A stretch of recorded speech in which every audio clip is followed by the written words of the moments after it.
It's the grab bag!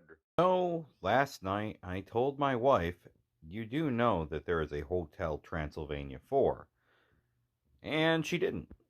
So, for movie night with the kids, we watched Hotel Transylvania 4. The fourth and currently last of the Hotel Transylvania series, and it might possibly be the last one. I don't know for sure.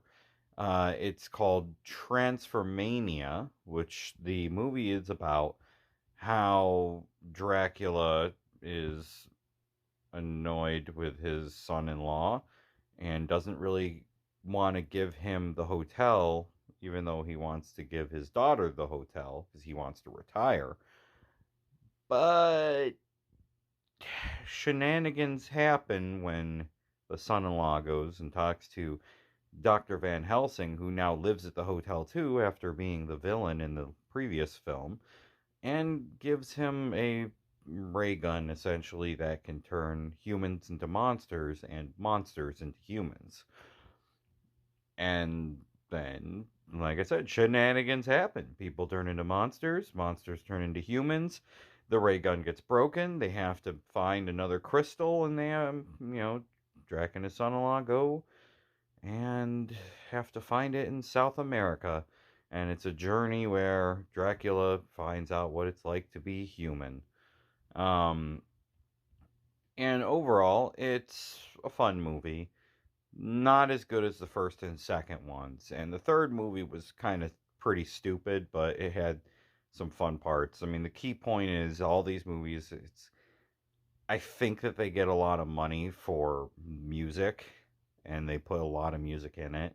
Um, and the shenanigans of the previous crew, Frankenstein, the Wolf Man, Invisible Man, and of course Blobby, the slime monster, when they all get transformed and Blobby turns into just literal Jello instead of into a human.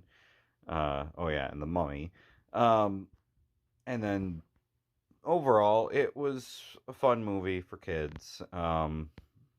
Not like I said, not as good as the first and second films, uh, but it was still solid. It wasn't bad.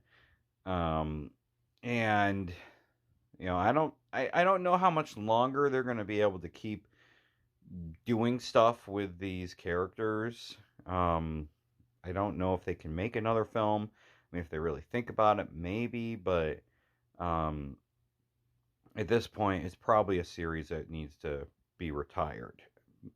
Granted, Adam Sandler's performance as Dracula, it's not phoned in like some of his other films are. And when you have other characters like Steve Buscemi, um, shoot, why am I blanking on his name? He was in a lot of Chris Farley films. He plays the Invisible Man in this. And then you have, shoot, I can't believe any. Yeah, I can't believe I can't believe. I forgot some of the names of the different actors now. But anyways, so it just has his regular like crew that's in like most of his movies now, and they do voices in it, and it's fine. I mean, they're all just having fun. It's an easy film, to just do some voice work and boom, you know. Unlike some of his Netflix movies that have been pretty hit or miss, uh, this was a solid, performance from everybody, and it's all right. I mean, it's interesting that Van Helsing turned from being a bad guy to just being a crazy guy in the basement, essentially. Um, but yeah, it was fun.